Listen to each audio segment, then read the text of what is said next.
Et bonjour à toutes, bonjour à tous. Vous êtes bien sur la chaîne Twitch de Science et Avenir. Écoutez, on est très content de vous retrouver. Je crois que ça doit faire la 5e édition. Science et Avenir. Science et Avenir, c'est le magazine mensuel que vous connaissez toutes et tous. Le beau magazine mensuel que voici actuellement en kiosque. Science et Avenir, c'est aussi un site web qui traite tous les jours de l'actualité des sciences. On passe une quinzaine de papiers par jour. Et depuis maintenant un gros mois, c'est aussi une chaîne Twitch sur laquelle, tous les jeudis à 17h30, on essaie de faire partager notre enthousiasme pour les sujets scientifiques, notre amour des sciences, avec un invité, une invitée scientifique sur des domaines complètement différents. Sur cette chaîne, on a pu parler des araignées, on a parlé des volcans, on a parlé du vaudou tel qu'il est pratiqué en Afrique, au Bénin.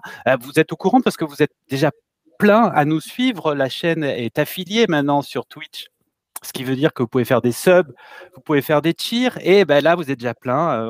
Vous nous avez dit bonjour. Alors, j'ai noté quelques noms à la volée: Mesa57, Loutre Amical, Jonana, Space, qui était le premier, SPY3Z, je ne sais pas si je dis bien ton nom. Bonjour à tous et bonjour à notre invitée du jour, Nathalie Palanque de la Brouille. Vous êtes cosmologiste au CEA et ensemble, on va parler d'un sujet costaud, c'est la matière noire. Mais avec la discussion qu'on va avoir entre nous et surtout avec vous, les internautes, je suis sûr qu'on va tout comprendre. Avant de rentrer dans le vif du sujet, je voudrais faire une petite parenthèse parce que aujourd'hui, d'un point de vue scientifique, c'est une très grosse journée. D'abord parce qu'il y a ce Twitch sur la matière noire qui va être passionnant, mais le 18 février, c'est aussi l'arrivée sur la planète Mars d'un rover, d'un petit robot qui ressemble, enfin d'un gros robot d'ailleurs, parce que c'est plutôt la taille d'une Twingo. C'est un robot à 6 roues qui ressemble beaucoup à Curiosity, le rover qui est déjà sur Mars depuis 2012. Et le nouveau rover Perseverance, il arrive ce soir sur la planète Mars. L'arrivée est prévue à 21h55. C'est un appareil qui va être chargé tout spécialement de trouver les traces de vie passée sur Mars. C'est un appareil qui transporte des équipements tout nouveaux. Il y a par exemple des micros qui vont nous permettre pour la toute première fois d'entendre les bruits tels qu'ils surviennent sur la planète Mars. Il est équipé d'un drone, comme le dit Solarine, je vois. C'est un petit hélicoptère qui va pouvoir voyager une fois que Persévérance aura atterri, l'aura lâché, qui va pouvoir voyager autour de lui comme un drone terrestre, mais ça sera sur Mars. Alors cet atterrissage qui est prévu à 21h55, il donne lieu à un direct ce soir sur le site de Science et Avenir, un direct qui va commencer dès 20h et on va vous raconter au fur et à mesure la façon dont ça se passe. On a un journaliste, Franck Daninos, qui est au CEA à Paris, dans la salle où sont réunis plusieurs spécialistes du spatial. Il y a Emmanuel Macron qui sera là, qui va faire un échange avec Thomas Pesquet, qui sera en duplex depuis les États-Unis, je crois. Et on va raconter toute cette soirée en direct sur le site de Science et Avenir. Mais revenons maintenant au sujet qui nous intéresse ce soir, avec Nathalie Palanque de la Brouille du CEA. Alors, il y a déjà eu une question, c'est quoi le CEA? C'est vrai que le CEA, nous, à Science et Avenir, c'est un acronyme qu'on utilise très régulièrement, mais ça vaut le coup, ça vaut la peine d'expliciter. Qu'est-ce que c'est le CEA? Non, d'abord, bonsoir Olivier, bonsoir à tous. Le CEA, c'est un acronyme qui veut dire Commissariat à l'énergie atomique et aux énergies alternatives. Donc, initialement, c'était effectivement un commissariat essentiellement consacré à l'énergie atomique, mais qui a diversifié ses centres d'intérêt pour aller aussi sur les énergies alternatives. Et c'est un centre de recherche absolument fondamental en France. Il y a deux grands centres de recherche, le CNRS et le CEA. Et donc, on trouve une grande partie de la recherche fondamentale qui est effectuée au CEA, non seulement sur les énergies, mais aussi sur toute la recherche fondamentale et donc en particulier sur la cosmologie, comme on va pouvoir discuter ce soir. Alors, ça continue à arriver sur notre chaîne. Pinous 2KB, bonsoir. On vous dit bonsoir à vous aussi. Bon, je vais rater les notifications parce qu'il y en a trop, mais je précise une chose. Abonnez-vous évidemment à la chaîne. Si vous voulez savoir quels sont les programmes, quels sont les sujets qu'on va faire tous les jeudis à 17h30. C'est un direct de 17h30 à 19h. Si vous voulez connaître ces thèmes, n'hésitez pas, abonnez-vous à la chaîne Twitch de Science et Avenir. Je le disais, Nathalie Palanque de la Brouille, c'est un mystère que cette matière noire dont on va parler maintenant. C'est quelque chose dont on sait que ça existe dans notre univers, mais pas parce qu'on l'a vu, pas parce qu'on l'a détecté, plutôt parce qu'on a observé les conséquences de sa présence. Alors, c'est quoi les conséquences de la présence, de l'existence de la matière noire? Alors, étonnamment, on a beaucoup d'indications que la matière noire doit exister, même si effectivement on ne l'a jamais vue. Et ces indications, c'est pas récent, c'est pas juste un coup de tête des astronomes des astrophysiciens sur la dernière décennie. C'est un problème qui existe maintenant depuis bientôt un siècle. Donc, les bases du problème, les bases de ces observations, ça remonte à 1930-1933 avec un astronome du nom de Fritz Zwicky. Il étudie les mouvements des galaxies au sein de ce qu'on appelle un amas de galaxies, donc un grand groupe de galaxies. Et ce qu'il observe, c'est que ces galaxies se déplacent à des vitesses très très élevées. Elles devraient s'échapper de l'amas. Mais c'est un peu pour revenir sur Terre, par exemple, ce qu'on appelle la vitesse de libération. Si on lance un objet, il retombe sur Terre. Si on le lance beaucoup plus vite, il va mettre plus de temps, mais il va finir par tomber sur Terre. Mais si on veut lancer une fusée qui va explorer l'espace bien au-delà du champ de gravité terrestre, il va falloir lui donner une propulsion au démarrage qui est d'une vitesse supérieure à 11 km par seconde pour qu'elle s'échappe du champ de gravité terrestre. Et donc, à l'inverse, si des objets passent près de la Terre, mais avec des vitesses supérieures à cette vitesse de libération, vitesse limite de 11 km par seconde pour la Terre, jamais ces objets ne vont rester attachés à la gravité de la Terre et vont pouvoir passer et continuer leur chemin. Et ce que Fritz Zwicky a constaté dans l'amas de coma qu'il a pu étudier, c'est que les vitesses que les galaxies semblaient avoir alors qu'elles appartenaient à cet amas étaient bien plus élevées que la vitesse de libération qu'ils pouvaient estimer pour cet amas, donc la vitesse maximale que les galaxies de cet amas auraient dû avoir. Ça veut dire que les galaxies en question qui ont été observées dans un amas de galaxies, donc c'est un ensemble où il y a plein de galaxies, voilà. Il y a certaines galaxies qui sont un petit peu à la périphérie de l'amas, et elles vont à une vitesse telle que normalement elles auraient dû être éjectées hors de l'amas, un petit peu comme quand on est dans un manège, un manège de chevaux de bois, là, et puis si ça commence à aller trop vite, eh ben on est éjecté avec son popcorn au diable Vauvert. Donc, ce qu'on constate, c'est que les galaxies dans les amas de galaxies, ou les étoiles dans les galaxies. Voilà, alors ça c'est une observation qui est intervenue beaucoup plus tardivement, mais qui donne le même effet. Donc, elles auraient dû être éjectées. Donc, ça veut dire que la matière noire est en quelque sorte le ciment de ces ensembles-là. Tout à fait. C'est le ciment ou c'est l'élastique qui les empêche de partir. Alors, en plus, la matière noire, il semblerait que, toujours en raison de ces effets, on a pu chiffrer la proportion de matière noire dans la matière globale, et c'est des chiffres absolument incroyables. Tout à fait. C'est même effrayant parce que déjà Fritz Zwicky, il se dit que l'amas de coma, cet amas de galaxies qu'il a étudié, devait être probablement de l'ordre de 100 fois plus lourd que la somme des masses de toutes les galaxies qui composaient cet amas pour que justement le ciment entre les galaxies soit suffisamment important pour que les galaxies n'en soient pas éjectées. Un facteur 100 au niveau de cet amas qu'il étudiait. Aujourd'hui, on a énormément d'observations concurrentes qui nous montrent qu'effectivement, dans les amas de galaxies, mais aussi au sein même des galaxies, comme tu le mentionnais, Olivier, les étoiles des galaxies tournent effectivement autour des galaxies à des vitesses plus importantes que les vitesses maximales qu'elles pourraient avoir pour ne pas être éjectées, compte tenu de la masse que l'on observe au sein des galaxies. Et de façon générale, on voit aujourd'hui que la matière noire, donc cette matière qu'on ne voit pas, mais qui doit être là pour maintenir, pour faire ce ciment dans les galaxies, dans les amas de galaxies, ça devrait être à peu près 85% de la matière complète dans l'univers. Seuls 4% sous forme visible, 85% de la matière sous forme de matière noire. Donc la matière de tous les jours, celle qu'on voit, celle qu'on constate, celle qui émet de la lumière, celle qui nous constitue, qui fait le bureau, qui fait le Science et Avenir, 15%, et tout le reste, cette matière inconnue, la matière noire, 85%. Alors, on va revenir là-dessus. Sur les commentaires, là, Oriental Sun nous dit Science et Avenir sur Twitch, quel bonheur. Mais c'est un bonheur que tu sois avec nous, Oriental Sun, merci. Une question qui n'est pas directement sur la matière noire, mais bon. Darkal001 dit l'expansion de l'univers se déplace à une vitesse supérieure que la vitesse de la lumière ou va bientôt le faire. Est-ce qu'on peut chiffrer l'expansion de l'univers? Alors, c'est plus la matière noire, mais enfin, bon, on tangente le sujet quand même. Oui. L'expansion de l'univers, on sait que ça existe. C'est un taux d'expansion dont on devrait parler.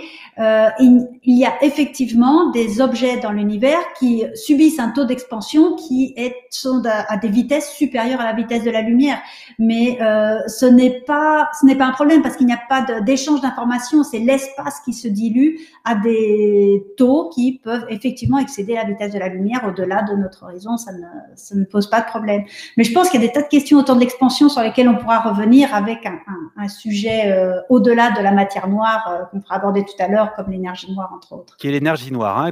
Matière noire, énergie noire, évidemment, on a tendance à rassembler toujours les deux sujets parce que les noms sont proches, mais on verra un peu plus tard dans la discussion que c'est pas. J'ai vu le mot baryonique aussi tout à l'heure apparaître. Je voudrais juste préciser. Oui. Effectivement, la matière baryonique, c'est la matière ordinaire et c'est le terme scientifique approprié pour décrire effectivement les 15% de matière que l'on voit. Et les 85% de matière noire, par contre, on pense, aujourd'hui, on est même convaincu qu'il ne s'agit pas de matière baryonique. Et donc, tout est encore ouvert quant à savoir de quoi est formée cette matière noire, puisqu'elle n'est pas baryonique, elle n'est pas formée de la même matière que la matière ordinaire. Alors, on la cherche partout, la matière noire, on ne l'a pas trouvée. Il y a Olivier Lambda qui demande, est-ce qu'on pourrait la trouver dans le centre de la Terre? La matière noire, on sait surtout qu'elle baigne effectivement l'intégralité de l'univers. On la cherche partout, entre autres au centre de la Terre. Et pourquoi est-ce qu'on la cherche, y compris au centre de la Terre? Les seules indications que l'on a de la présence de la matière noire, ce sont des indications gravitationnelles. Les propriétés de la matière noire, c'est une matière qui a priori est neutre, qui est massive, parce que la détection que l'on en a, c'est par ses effets gravitationnels, donc elle doit être massive. Elle doit interagir très peu parce qu'on n'en a vu encore trace dans aucune de nos expériences. Et donc, le fait qu'elle soit massive veut dire qu'effectivement, elle doit se concentrer dans les régions les plus denses de la galaxie, dans les plus denses de l'univers. Et donc, en particulier, elle pourrait être accumulée au centre de la Terre, au centre du Soleil, au centre des galaxies. Et c'est d'ailleurs une des indications qui nous permet de la chercher de façon plus spécifique, en cherchant des signaux, par exemple, d'annihilation de la matière noire au sein de la Terre ou du Soleil ou de la galaxie, et donnant naissance à d'autres particules qu'on saurait, elles, détecter. Donc, cette matière noire pourrait s'annihiler et donner naissance à des photons de haute énergie. Donc, on cherche avec des détecteurs en rayon X, en rayon gamma, à voir si l'on voit des signaux de photons de haute énergie qui proviennent du centre de la Terre ou du centre du Soleil. Elle pourrait également s'annihiler et produire des neutrinos. Donc, on a des télescopes à neutrinos qui visent ces mêmes endroits pour voir s'il y en a un excès de neutrinos provenant comme ça des centres les plus denses dans l'univers. Alors, on a vraiment les questions se bousculent. Hein, c'est vachement sympa, c'est vachement plaisant de voir que ça vous intéresse comme ça. Mais du coup, j'en ai raté plein, mais je pense que Valentin pourra nous en repasser. Il y avait une question sur le terme même de matière. Est-ce qu'on a raison de parler de matière à propos de la matière noire? Est-ce que le terme n'est pas inadéquat? Non, le terme est assez adéquat a priori parce qu'effectivement, les propriétés qu'on semble lui attribuer d'après les observations que l'on a ressemblent à de la matière. C'est effectivement une composante qui, sous l'effet gravitationnel, agirait exactement comme de la matière visible ou de la matière ordinaire, sauf qu'on ne la voit pas. Mais on la cherche effectivement sous forme de matière et en particulier sous forme de particules. Parmi les grandes expériences qui recherchent de la matière noire, il y a les accélérateurs de particules comme le LHC au CERN, où l'on va chercher à fabriquer la matière noire, donc à créer des nouvelles particules qui pourraient justement être, entre autres, ces particules de matière noire. Alors Nathalie, on va parler de ces expériences, mais avant, je voudrais qu'on revienne un peu sur Fred Zwicky dont tu parlais, Oui. années 30, astronome suisse. Alors, il commence à faire, il est sur la piste de la matière noire, mais Fred Zwicky, c'est, bon, je vais le dire comme ça rapidement, c'est quand même un sale bonhomme.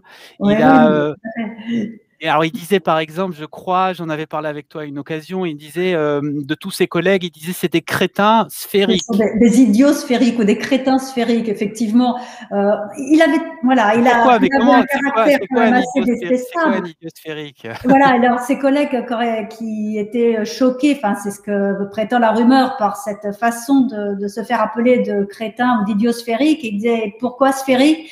Et il répondait, ben, quel que soit l'angle sous lequel on regarde, ils ont l'air toujours aussi crétins. Donc, C'était on voit que vraiment c'était un pas, type sympathique, quoi, et ouais. qui arrivait à attirer vers lui ses collègues. Donc, évidemment, ça n'a pas marché comme ça. On l'a pas cru. Et il a fallu attendre bien des années plus tard pour qu'une autre personnalité scientifique, une femme, hein, on peut le Vera saluer, Rubin, tout à fait. qui surtout a travaillé à une époque où c'était encore moins facile pour les femmes scientifiques et Mhm. pour les femmes en général, Vera Rubin, qui elle-même s'est remise sur la piste de la matière noire. Et elle l'a fait en étudiant, je crois, la galaxie d'Andromède. Tout à fait. Alors Vera Rubin, il faut voir que c'est vraiment une personnalité de l'astronomie tout à fait remarquable.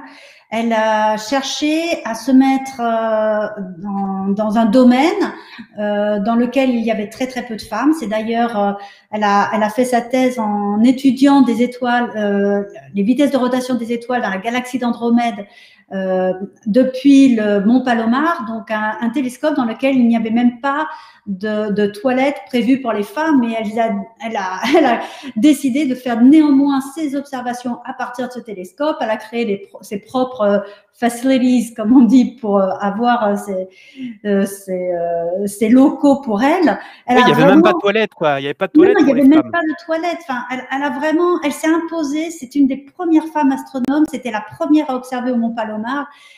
C'est une femme absolument remarquable, et je pense qu'elle a vraiment montré que elle était décidée et qu'elle voulait pouvoir contribuer à la science malgré tous les bâtons, tous les freins qui freinaient son avancée. Alors, Et elle, elle elle a revient justement, sur la théorie, sur la piste de la matière noire. Qu'est-ce qu'il a fait? Qu'est-ce qu'il aiguillonne comme ça? Vera Rubin, Oui. elle étudie les vitesses de rotation des galaxies, notamment des galaxies spirales, de la galaxie d'Andromède. Et ce qu'elle constate, c'est que, de même, un peu comme l'avait fait Fritz Zwicky avec les galaxies, des amas de galaxies, elle constate que les étoiles tournent à des vitesses bien supérieures à la vitesse maximale qu'elle pourrait avoir pour que la galaxie reste en cohésion. Et donc là, de nouveau, elle avance l'hypothèse d'une matière supplémentaire, d'une matière noire, d'une matière manquante. On parle aussi de masse manquante à cette époque. Donc on est dans les années 70, c'est 40 ans après Fritz Zwicky, et c'est la première fois où l'on prend vraiment au sérieux cette histoire de matière noire, et probablement que le caractère beaucoup plus agréable de Vera Rubin et beaucoup plus simple et respectueux a fait on l'a écouté davantage. Et on s'est intéressé bien davantage à ce qu'elle mettait en avant. Et donc, pour la première fois, la communauté scientifique s'est vraiment intéressée à cette histoire de matière noire, et l'a pris beaucoup plus au sérieux. Alors, Vera Rubin, elle est morte à 88 ans en Oui, 2016. récemment. Tous les ans, on disait, elle aura peut-être le Nobel, elle aura peut-être le Nobel. Malheureusement, eh ben, le jury n'a jamais trouvé opportun de le lui attribuer. Maintenant, c'est trop tard. On a une question du Guépard 7 qui dit, on cherche la matière noire depuis de nombreuses années maintenant, hein, puisque tu viens de le dire, Nathalie, tu as donné des chiffres années 30 avec Fred Zwicky, 40 ans plus tard avec Vera Rubin. On la cherche depuis de nombreuses années, mais sans succès, semble-t-il, jusqu'à aujourd'hui. Certains chercheurs doutent même de son existence et proposent à la place d'imaginer un univers inhomogène pour obtenir les mêmes effets.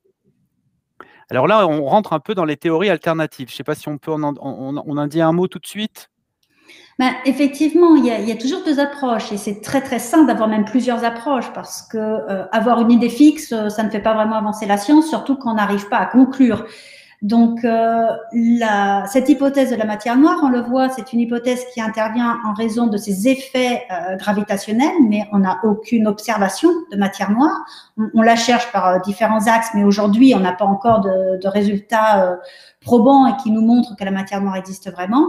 L'autre approche, c'est de se dire, bon, c'est notre interprétation qui n'est pas correcte, c'est donc les lois sous-jacentes qui sont à revoir, et on peut revoir ces lois soit par la théorie, donc on pourra y revenir, des théories alternatives comme une théorie monde pour Modified Newtonian Dynamics, qui remet en cause les lois de la relativité générale et même d'ailleurs les lois de la gravité newtonienne, pour essayer de reproduire les résultats observationnels sans avoir à rajouter de matière noire. Il est aussi possible de remettre en cause les hypothèses, et c'est donc ce que Le Guépard propose ici. Ce n'est pas de remettre nécessairement les lois en cause, mais de dire que toutes ces hypothèses, de dire que l'univers est homogène à grande échelle, ne sont pas valables, et que des grumeaux dans la répartition de matière pourraient justement être à l'origine de ce que l'on voit. Finalement, c'est un peu ce que l'on fait. La matière noire, elle va effectivement être condensée au niveau des puits gravitationnels, de là où il y a déjà le plus de matière. Donc, effectivement, l'univers local à petite échelle n'est pas homogène, mais aujourd'hui, on n'a pas d'hypothèse sous cette forme d'inhomogénéité qui puisse permettre de reproduire l'intégralité des observations que l'on a. Donc, remettre en cause des hypothèses, c'est bien, mais il faut avoir une solution qui tienne autant la route que celle de la matière noire. Aujourd'hui, on n'en a pas encore. Parce que Léo Sinclair, par exemple, fait une comparaison intéressante. Il dit, ça se trouve, c'est comme avec l'éther au 19e siècle, un concept bien pratique pour expliquer le monde, mais en fait qui n'a pas de pertinence. Tout à fait, et c'est pour ça qu'il est fondamental de voir si on a une interprétation simple en remettant en cause les lois de la gravité, qui sont celles qui nous permettent de mettre en évidence ici la matière noire. Donc, si les lois de la gravité sont à revoir, peut-être qu'on n'a pas besoin d'invoquer de la matière noire pour expliquer les observations. Donc, il faut absolument avoir ces différentes approches, oui. Il y a une autre question d'un contributeur dont voilà, ça va trop vite, donc j'ai pas vu le nom, mais qui disait, est-ce qu'on a une attente particulière? Parce que Nathalie, tu as parlé du LHC tout à l'heure, hein, tu as parlé donc, de ces équipements qui peuvent être utilisés pour détecter la matière noire. On sait qu'il y a des nouveaux programmes, le LHC est en train d'être, comment dire, revu, enfin, il y a des modifications qui sont faites à son propos. Est-ce que cette nouvelle étape dans la technologie, est-ce que ce nouveau pas vers des instruments toujours plus importants permettrait d'imaginer qu'on se rapprochera de la matière noire? Alors, j'aurais envie de dire, ça, c'est vraiment ce que l'on a imaginé avec la précédente itération sur le LHC. On pensait que l'on mettrait en évidence la matière noire très rapidement lorsqu'on a réallumé le LHC, parce qu'on permettait d'arriver à des énergies de collision entre les particules beaucoup plus importantes.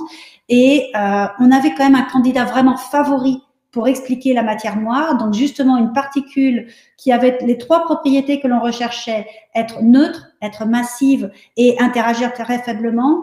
On avait toute une théorie qu'on appelle la théorie de la supersymétrie, qui prédisait toute une flopée de particules dont les plus légères auraient été stables et auraient pu être ce candidat à la matière noire, parce que les prédictions théoriques donnaient une masse et une densité de ces particules qui collaient vraiment très très bien avec la quantité de matière noire que l'on observe dans l'univers. Alors, donc, ce compétiteur, Nathalie, c'est WIMPs? Voilà, le WIMP, absolument. Voilà, ça a été dit par Quantum Daman, oui, hein, WIMPs qui veut dire mauviette en anglais. Et donc, les WIMPs ont a priori une masse, enfin un domaine de masse potentielle extrêmement vaste, mais la masse la plus probable était celle que l'on pouvait sonder très rapidement lors de l'allumage du LHC. Donc, lorsque l'on a mis en route le LHC, ça faisait partie des premiers résultats qu'on espérait voir sortir, donc en 2012, en gros, des premières collisions de particules. Or, il n'en est rien. Et plus on a continué à faire tourner le LHC maintenant depuis bientôt une dizaine d'années, et ces WIMPs n'apparaissent pas. Et donc, on a commencé à sonder différentes plages de masse, pas uniquement la masse la plus probable d'après les théories, mais d'autres domaines de masse également, et on ne voit toujours pas apparaître ce WIMPs. Donc, le LHC a permis d'aboutir à des résultats absolument fabuleux. On ne va pas en parler ici, mais il y a le fameux boson de Higgs. Oui, citons quand même le boson de Higgs, voilà, 2012. Le boson de Higgs qui a été découvert, lui aussi, c'était une prédiction de la physique des particules, du modèle standard de la physique des particules. Et on l'a vu, on l'a découvert, et aujourd'hui, on l'étudie sous toutes ses coutures. Et lorsque l'on va remettre le LHC en route, c'est vraiment les propriétés interne, intrinsèque du boson de Higgs que l'on va chercher à comprendre et à quantifier avec une précision inégalée. Par contre, en ce qui concerne la matière noire, on a déjà exclu une très très grande fraction du domaine de l'espace des paramètres plausibles. Et donc, on a beaucoup moins d'espoir que l'on va pouvoir découvrir la matière noire au LHC qu'on en avait il y a une dizaine d'années. Alors, il y a une Marit 111 qui dit question bête, mais il n'y a pas de question bête, hein, il faut Non, il y en poser a les questions. jamais. À quoi ça servirait de démontrer l'existence de la matière noire? Si finalement demain on trouve la bonne particule, on se dit bon ben on passe à autre chose Ah, maintenant mais ce sera ou... super important parce que, comme on le disait, il y a quand même plusieurs façons d'interpréter les observations que l'on a. Nos observations, aujourd'hui, on ne les comprend pas. Elles ne collent pas avec uniquement la matière baryonique et les lois de la relativité générale que l'on utilise pour expliquer une grande partie des observations de notre univers et qui marchent redoutablement bien. Donc, si demain, on trouve une particule qui a les bonnes propriétés en termes de masse, en termes de densité, en termes d'interaction, et qu'on voit qu'elle explique la matière noire, ben on se dit, OK, c'est bon, nos lois de la relativité générale, nos lois qui expliquent le fonctionnement de la gravité tiennent encore la route, on n'a pas à les remettre en cause. Par contre, voilà, il y a une nouvelle particule qu'il va falloir étudier, qu'il va falloir comprendre et qui compose 85% de la matière de l'univers. Alors il y a Donc, Space qui découvrir la demande... particule sera super important. Alors Space demande qu'est-ce que c'est que le boson de Higgs. Alors on ne peut pas développer la question là dans l'émission parce que ça nous ferait faire un détour trop important. Mais par contre, on a plein de papiers sur le site de Sciences et Avenir qui parlent du boson de Higgs et on va te trouver les bons liens pour que tu puisses avoir des infos là-dessus. Nathalie, tu as parlé du WIMPs qui était une particule dont on disait ça pourrait peut-être être la matière noire. Il y a eu miracle, oui. Voilà, il y a une expérience. Alors, Valentin va pouvoir nous montrer l'image de l'équipement qui est utilisé. Il y a une expérience qui est réalisée en Italie, qui est installée sous terre, sous les Abruzzes. Alors, on va voir à l'image, c'est des équipements extraordinaires, vraiment, pour détecter la matière noire. On ne va pas se contenter d'un simple télescope. C'est des équipements énormes. Et cet équipement-là, il consiste notamment en une cuve de plusieurs tonnes de xénon liquide. Et cette cuve, elle est bardée de myriades de petits capteurs. Et ce qu'on attend finalement, c'est d'observer, si j'ai bien compris, à l'intérieur des atomes qui constituent ce bain liquide, une interaction avec la matière noire. Et cet instrument en Italie, assez récemment, il y a moins d'un an, enfin ça fait longtemps qu'ils font parler d'eux autour de la matière noire, mais il y a moins d'un an encore, on a fait un article sur le site de Sciences et Avenir, ils ont expliqué qu'ils détectaient une sorte d'anomalie qui, pour eux, était le signe qu'ils étaient peut-être sur la piste de la matière noire. Est-ce que tu pourrais nous en dire un peu plus ? Oui, alors déjà pour revenir sur Xénon, donc c'est une expérience souterraine. Pourquoi souterraine? Parce que les particules de matière noire, elles interagissent faiblement, comme on le disait, puisqu'on ne les a encore jamais vues, on n'a jamais pu les déceler. Elles interagissent si faiblement qu'il faut des énormes détecteurs pour pouvoir observer une de ces interactions des particules de matière noire avec la matière. Alors et voilà, hein, c'est le, voilà, on voit un peu l'image. Ici de Xénon. Et par ailleurs, ces événements d'interaction des particules de matière noire avec ici le xénon sont tellement rares qu'il va falloir s'affranchir de toutes les autres interactions possibles au sein du détecteur. Et ces autres interactions, elles peuvent être dues à des rayons cosmiques, à la radioactivité environnante, etc. Donc, il va falloir s'affranchir de toutes ces autres interactions. Et pour ce faire, on enfouit les détecteurs sous de grandes quantités de roches et donc dans des souterrains. Au Grand Sasso, par exemple, en Italie, également dans le laboratoire souterrain de Modane, dans le tunnel sous les Alpes. Donc, on enfouit ces détecteurs sous de grandes quantités de roches. Comme ça, on s'affranchit d'une grande partie du rayonnement cosmique qui pourrait interagir au sein de notre détecteur. On le barde également en général de plaques de plomb autour pour continuer à enlever tous les rayonnements possibles.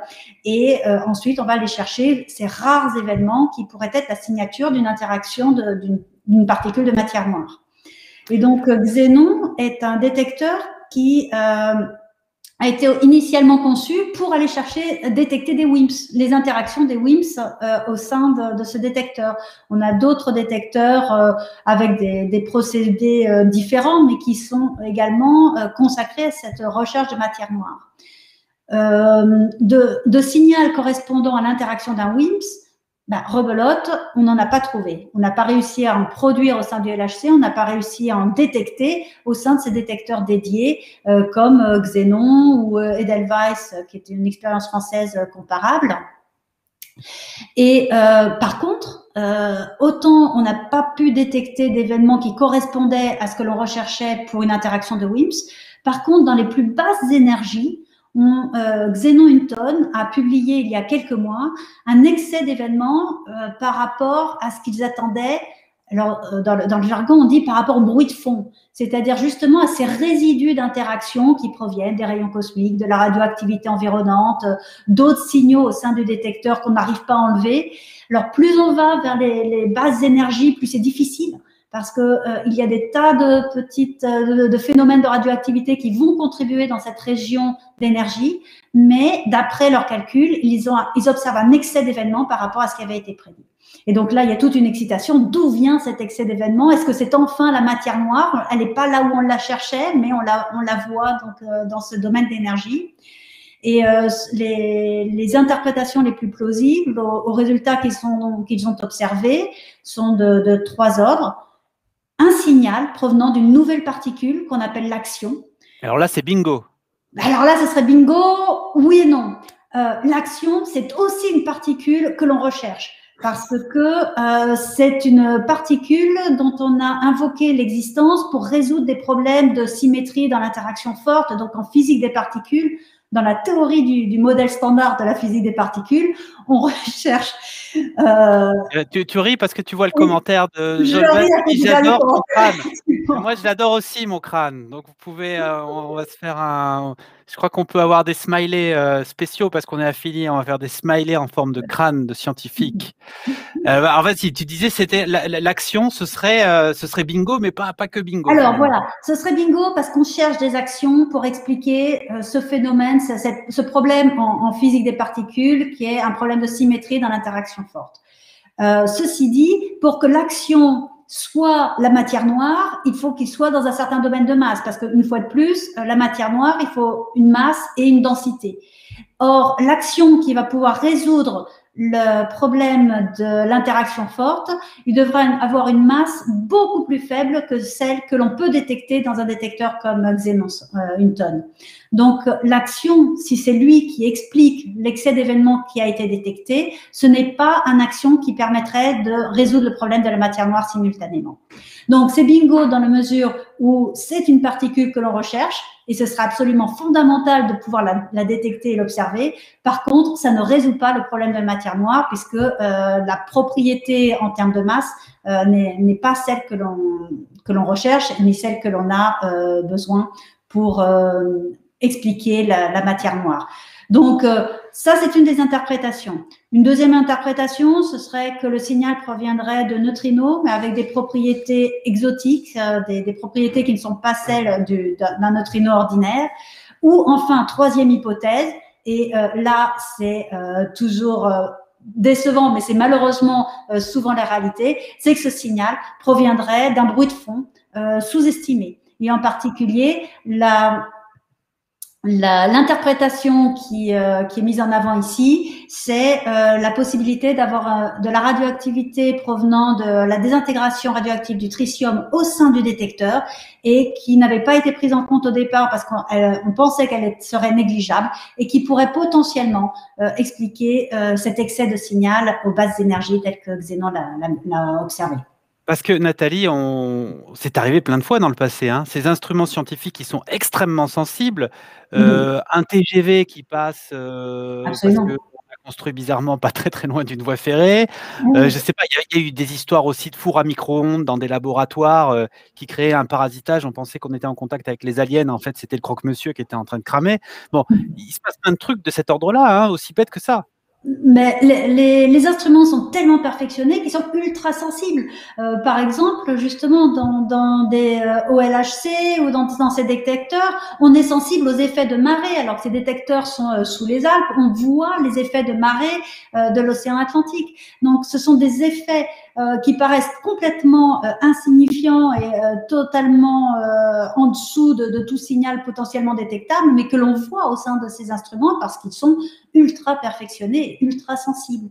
Donc, ça demande des analyses très poussées pour savoir justement faire des mesures qui permettent de faire la distinction entre le bruit de fond, qu'il faut estimer avec une précision absolument phénoménale, et le signal qui est le Graal, la physique que l'on recherche.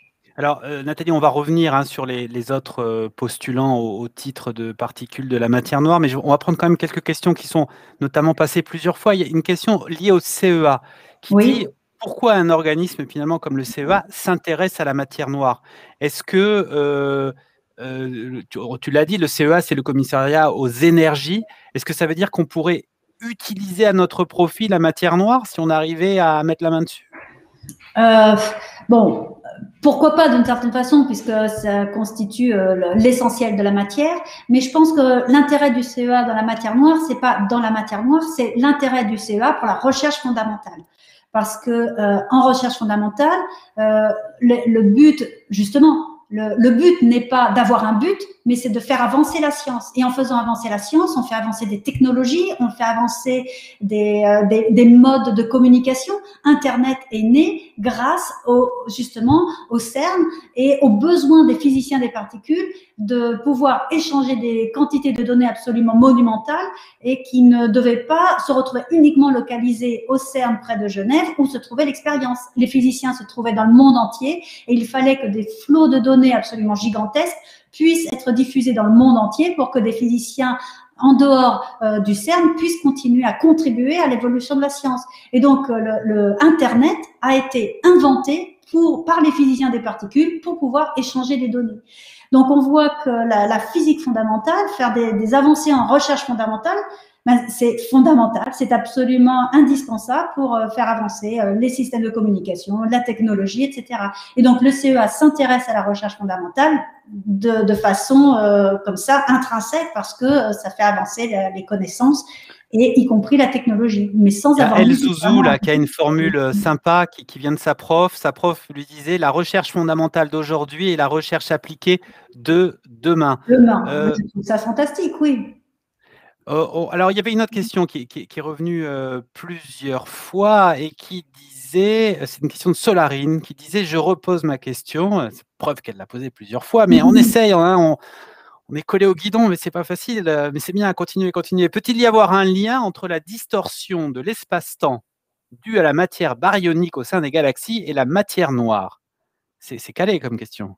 Oui, alors, la matière contribue à l'espace-temps. L'espace-temps, c'est justement cette façon de ne plus visualiser les échanges entre blocs de masse par une force gravitationnelle, mais de l'intégrer le tout dans un espace-temps où les particules ne sont plus des objets, mais sont des déformations de l'espace-temps. Donc, dans ce sens, que ce soit matière baryonique ou matière noire, effectivement, ce sont des déformations. Les deux créent des déformations de l'espace-temps de la même façon, dans la mesure où c'est directement lié à leur masse. Maintenant, ça ne résout pas le problème de la matière noire, parce que les déformations de l'espace-temps liées à la matière baryonique, on peut les estimer d'après les quantités de matière baryonique que l'on voit et que l'on connaît, parce que l'on peut aussi les prédire grâce à tout le modèle de l'univers. On arrive à savoir quelle est la quantité de matière baryonique d'après des mesures de la nucléosynthèse primordiale lorsque l'univers était âgé de 3 minutes seulement, et ça nous permet... Bon, c'est un long processus, mais ça nous permet de savoir quelle est la quantité de matière ordinaire qu'il y a dans l'univers, et cette matière n'est absolument pas suffisante pour pouvoir expliquer tous les effets gravitationnels que l'on observe. Donc, même en parlant en termes d'espace-temps, ça ne résout pas le problème. Les déformations d'espace-temps nécessitent, elles aussi, une quantité de matière bien plus importante que celle uniquement liée à la matière baryonique. Et Oh My God, Those Guys pose la question de la où est-ce qu'on situe la matière noire au sein du modèle standard de la physique? Ben, aujourd'hui, ça fait partie de tout ce qui est exotique, puisque justement le modèle standard de la physique des particules n'inclut pas encore la matière noire, puisqu'on n'arrive pas à l'expliquer. Alors la Donc, matière, il y a ouais. Mezza, pardon, je t'ai coupé Nathalie, non, Non, non, mais oui, malheureusement, ce n'est pas intégré encore. Mezza 57 pose la question matière baryonique, point d'interrogation. Alors, deux réponses à Oui, ça. La matière baryonique, c'est donc la matière visible, la matière oui. ordinaire, hein, voilà, la matière de tous les jours. On l'a dit un peu plus tôt dans l'émission. Ça me permet de vous dire avec une transition subtile que tout le replay, toute cette émission qu'on est en train de faire en direct devant vous, ben, vous pourrez la retrouver en intégralité sur le site de Sciences et Avenir, également sur notre chaîne Twitch, mais sur la chaîne Twitch, les vidéos ne restent pas ad vitam aeternam. Donc, en revanche, sur le site web de Sciences et Avenir, vous pourrez retrouver l'intégralité de cette émission. Je remercie deux internautes, Petit Billet qui porte bien son nom et AIS 388 qui ont sub. Alors, est-ce qu'on dit qu'ils ont sub ou est-ce qu'on dit qu'ils ont donné des subs? Écoutez, je ne sais pas, je ne suis pas encore assez suffisamment expert dans le jargon Twitch pour utiliser la bonne formulation, mais en tout cas, on leur dit merci, et ça, merci, c'est valable sur toutes les plateformes et dans la vie de tous les jours. Donc, juste pour répondre, la matière noire et matière ordinaire, c'est 15% de matière ordinaire, 85% de matière noire. Et pour l'énergie noire, je pense qu'on va pouvoir en parler aussi prochainement. On va parler, oui, on va parler de l'énergie noire. Alors ça, j'ai tout un cours là. Moi aussi, je prendrai le replay, comme ça, je pourrai lire tout ce que vous dites sur Sub. On est allé faire un tour en Italie, hein, dans le replay, ça sera sur le site web de Sciences et Avenir, sciencesavenir.fr. On a un tag Twitch, donc si vous cherchez sur Google Sciences et Avenir et Twitch, vous allez trouver tous nos contenus, hein. Il faut aussi s'abonner à la chaîne, comme ça toutes les semaines vous saurez quelles sont nos émissions. On revient tous les jeudis à 17h30 pour 1h30 de direct sur un sujet scientifique différent. Nathalie, donc on a parlé tout à l'heure d'une expérimentation particulière en Italie avec l'expérience Xénon. Voilà, le nom m'échappait, le Xénon Unton. On a dit que du côté du LHC, bon, il y avait eu des espoirs qui avaient été un petit peu douchés. Est-ce qu'il y a ailleurs un autre instrument, donc forcément géant, qui est en train d'être construit et dont on s'attend qu'il pourrait devenir la pouponnière de la matière noire? Pour la détection directe de matière noire, vraiment, il y a d'autres expériences qui sont comparables à Xénon, Lux, LZ, Edelweiss qui se développent. Mais les approches sont toujours comparables. Donc, je pense qu'il n'y a pas vraiment de... Tu avais quelque chose en tête spécifiquement? Oui, parce que je pense, par rapport à ces approches-là, je me souviens, Nathalie, d'une conversation qu'on avait eue précédemment avec un de tes collègues, l'astrophysicien David Elbaz, qui est un super scientifique et quelqu'un qui a des bonnes formules pour faire passer les messages, et qui disait que quand on cherche la matière noire, c'est un petit peu comme chercher un homme invisible qui se retrouverait dans une pièce. Et pour trouver l'homme invisible, eh bien, on balance des balles de tennis en permanence dans cette pièce jusqu'au moment où on entend un aïe. Et l'endroit où il y aura eu le aïe, c'est l'endroit où était l'homme invisible. Donc là, on balance des particules et on attend l'interaction qui fera qu'on aura trouvé la matière noire. C'est cette philosophie à chaque fois un petit peu. Oui, tout à fait. Ouais. Et alors donc voilà, ça c'était. Donc tu disais qu'il n'y a pas d'instrument qui va changer la donne. Pour détecter directement, non. Par contre, on continue à essayer d'étudier ses propriétés. Donc on a parlé des vitesses, que ce soit des vitesses de galaxies, des vitesses d'étoiles. On arrive également à détecter un excès de matière en faisant des mesures de déformation gravitationnelle.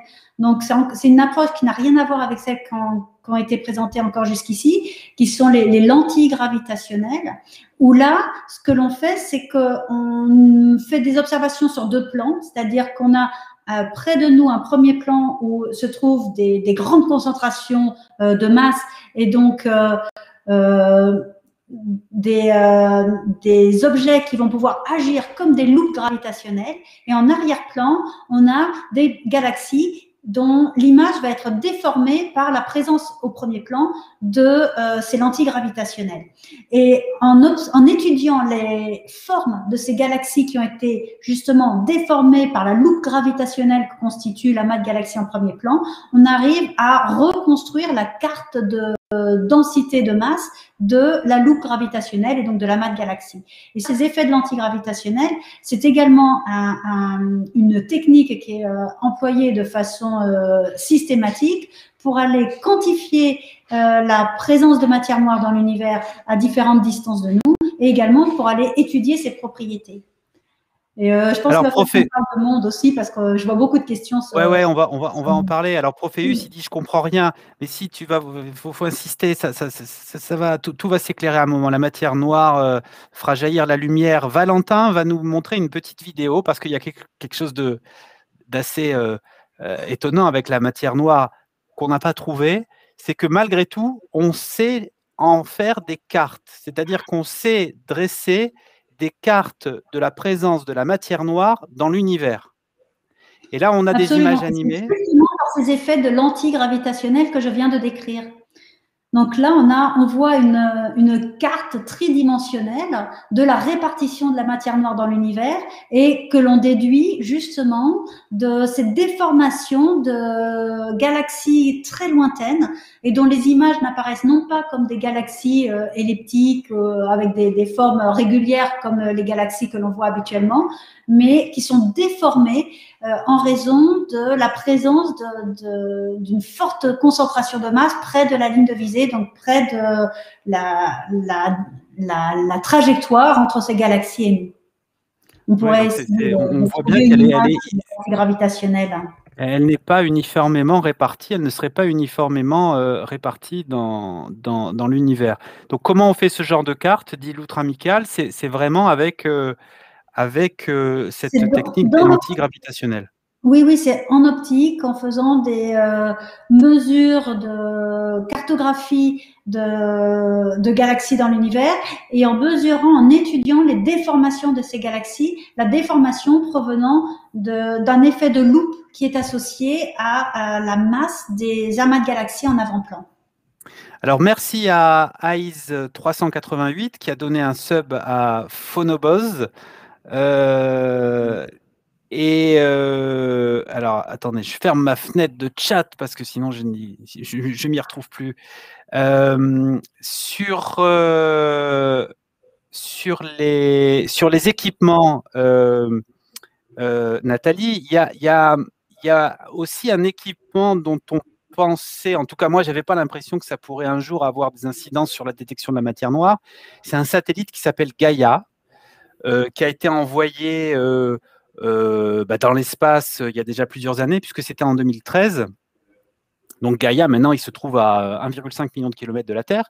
Et il y a quelques années, il n'y a pas si longtemps que ça, je crois que c'était en 2018, on avait dit que Gaia avait trouvé un ouragan de matière noire. On avait carrément utilisé cette expression d'ouragan de matière noire. Alors, je crois que c'est une affaire qui s'est un petit peu dégonflée à l'époque, mais est-ce que ça avait été une hypothèse quand même un petit peu sérieuse?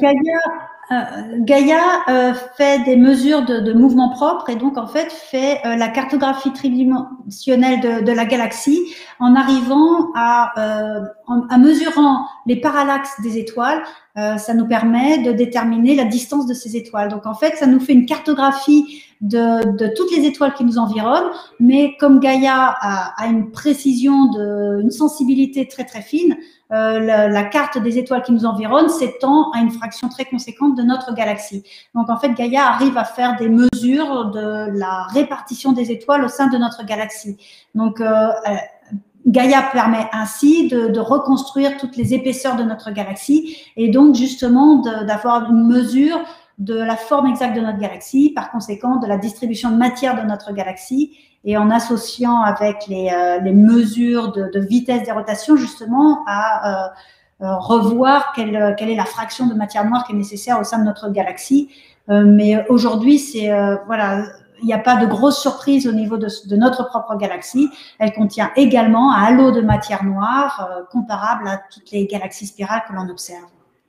Alors, on parle depuis le début de ce stream, hein, on a commencé à 17h30, on est avec Nathalie Palanque de la Brouille du CEA, on parle de la matière noire. On a expliqué que depuis des années, les scientifiques essaient de déterminer quelles sont les particules qui pourraient être constitutives de la matière noire. Et bon, depuis des années, on tombe sur un os. Il ne faut pas désespérer complètement, hein, parce que le neutrino, il a été imaginé, anticipé des années avant qu'on le découvre. Ça a été pareil avec le boson de Higgs dont on a parlé tout à l'heure. Mais enfin, néanmoins, il y a quand même des scientifiques qui se disent, bon, on s'est peut-être planté, peut-être qu'il n'y a pas de matière noire et il faut trouver une autre théorie pour expliquer, comme on le disait en début d'émission, qu'il y a une forme de ciment dans les galaxies qui font que les étoiles à leur périphérie ne sont pas éjectées ou qui fait que les galaxies restent dans les amas galactiques. Alors, il y a une théorie qu'on a vu souvent revenir là dans les questions des internautes, c'est la théorie monde, M-O-N-D. Qu'est-ce que c'est, Nathalie, cette théorie monde? Voilà, comme on le disait, la matière noire, on la met en avant pour des raisons d'interaction gravitationnelle qui ne sont pas cohérentes avec la quantité de matière ordinaire ou de matière baryonique que l'on a dans l'univers. Donc, soit il nous faut une matière supplémentaire pour expliquer cet effet gravitationnel plus important, soit à défaut de trouver cette matière supplémentaire qu'on appelle la matière noire, il faut se contenter de la matière que l'on connaît, la matière baryonique qui existe, mais de modifier les lois de la gravité pour qu'elles reproduisent les observations que l'on en a. Donc, c'est justement le cas de monde. C'est une théorie qui a justement tenté de faire des modifications aux lois de la gravité dans des domaines où le champ gravitationnel est extrêmement faible, c'est-à-dire qu'on ne va pas modifier les lois de la gravité au sein du système solaire ou au sein de ce qui se passe au niveau de la Terre, où là, on n'a aucun désaccord entre les prédictions et les observations.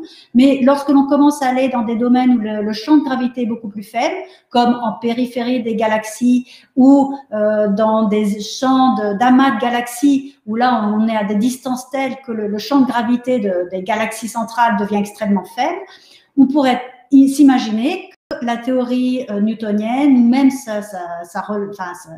la théorie plus générale de la relativité générale, n'explique pas proprement les effets gravitationnels dans ces gammes, dans ces régimes de gravité. Et donc, c'est là que monde intervient. C'est une tentative de réconcilier les observations avec une théorie. Le terme de monde, d'ailleurs, reprend lui-même cette idée, hein, de modification des lois d'Einstein et de Newton. Hein. Tout à fait, c'est Modified Newtonian Dynamics et ça a pour but, voilà, de reproduire les observations.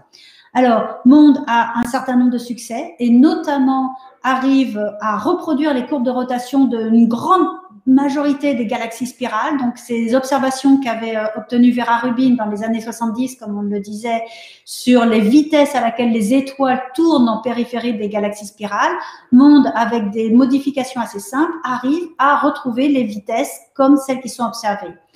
Monde n'a pas que des succès cependant, et on a donc il existe un grand nombre de variantes de monde pour à chaque fois tenter de corriger les difficultés. Et une des difficultés les plus importantes auxquelles se heurtent les théories modifiées comme monde sont au niveau des amas de galaxies. Donc déjà au sein même des amas de galaxies, monde a beaucoup moins arrive nettement moins à reproduire les observations qu'au niveau des galaxies spirales. Dans les galaxies spirales, ça marche très bien. Dans les amas de galaxies, on voit qu'on arrive on met en évidence des problèmes de matière noire par les lentilles gravitationnelles, donc c'est déformation de galaxies en arrière-plan. On met également l'évidence de matière noire par les vitesses des galaxies au sein de ces amas de galaxies. Et là, si on prend les mêmes modifications aux lois de la gravité que celles qui ont été développées au sein des galaxies à l'échelle des amas de galaxies, on n'arrive pas à concilier les observations et cette théorie modifiée. Il faut cela avoir néanmoins une particule de matière noire qui complète cette modification de la théorie. Donc déjà, ça c'est un bémol assez important parce que quitte à modifier les lois de la gravité, on aimerait s'affranchir complètement de matière noire. Or, pour le moment, ça ne marche pas. Un phénomène qui est vraiment très, très significatif et qui, pour le moment, met vraiment en danger ces théories du style monde, c'est une observation de la collision de deux amas de galaxies qui a été effectuée il y a maintenant près d'une dizaine d'années, où on voit, c'est une image que vous avez probablement déjà vue, qu'on appelle le bullet cluster. Donc, deux amas de galaxies qui entrent en collision l'un avec l'autre. Alors, qu'est-ce qui se passe? Un amas de galaxies, c'est constitué de galaxies. Donc, ça, c'est la partie visible forme des galaxies. C'est également constitué d'une grande quantité de gaz. Un amas de galaxies a un champ gravitationnel tellement intense que la matière qui est située entre les galaxies est ionisée. Et donc, on a tout un gaz ionisé que l'on peut voir en rayon X qui englobe ces amas de galaxies et en fait qui comporte beaucoup plus de masse que la masse sous forme d'étoile. Et lorsque l'on a ces deux amas de galaxies qui sont entrés en collision l'un avec l'autre, on peut étudier la répartition dans ces différentes composantes, gaz, étoiles dans les galaxies, après la collision. Et donc, je pense que si on peut montrer l'image du bullet cluster, qui est donc une image qui est un montage de ce que l'on observe après la collision, qu'est-ce que l'on voit? On voit deux groupes de galaxies qui sont entrés en collision l'un avec l'autre. Et alors, il la cherche, Valentin, là, mais on l'a pas encore identifié. Là, voilà. Ah, si, voilà, ça y est, oui, c'est celle que tu avais envoyée en plus. On voit. Tu peux nous la décrypter, cette image, parce que c'est vrai que bon, on voit un ciel étoilé là. Mais tout à fait. Alors, on oublie tout ce qui est dans le noir. Ce sont pour une grande partie des étoiles de notre propre galaxie qui n'ont pas d'intérêt dans cette histoire. Dans le bleu, on voit que les zones bleues, en pratique, entourent un grand groupe de galaxies et qui sont les deux galaxies à gauche et à droite, les deux amas de galaxies qui sont entrés en collision. Le rose, c'est l'image que l'on observe lorsque l'on regarde cette région du ciel dans le domaine des rayons X. Et donc, dans le domaine des rayons X, ce que l'on voit, c'est le gaz ionisé, c'est le gaz chaud qui, en général, entoure l'amas de galaxies. Là, ce que l'on voit, c'est que le rose est situé au centre, c'est-à-dire que le gaz, lors de cette collision entre amas de galaxies, est resté concentré dans la région centrale dans laquelle a eu lieu la collision, tandis que les galaxies, en fait, c'est comme des billes. L'univers est essentiellement vide. Les billes ne se sont pas vues lors de l'interaction entre ces deux amas de galaxies, et donc les galaxies elles-mêmes se sont passées au travers quasiment sans interaction. Et là où la théorie monde est remise en question avec cette image-là, c'est que les régions bleues, ce sont les régions en pratique qui montrent où se trouve l'essentiel de la masse dans cette région du ciel. Les régions bleues, c'est l'équivalent de la carte de matière noire que l'on voyait tout à l'heure. Ce sont des régions qui ont été déterminées grâce à des effets de lentilles gravitationnelles. Donc, en faisant des mesures fines de l'antigravitationnel dans cette région, on a pu déterminer que l'essentiel de la masse se retrouvait dans les régions ici teintes en bleu sur cette image, qui se trouvent être les régions où se trouvent les galaxies. Or, on sait qu'un amas de galaxies, l'essentiel de sa masse n'est pas dans les galaxies, mais dans le gaz. Donc, si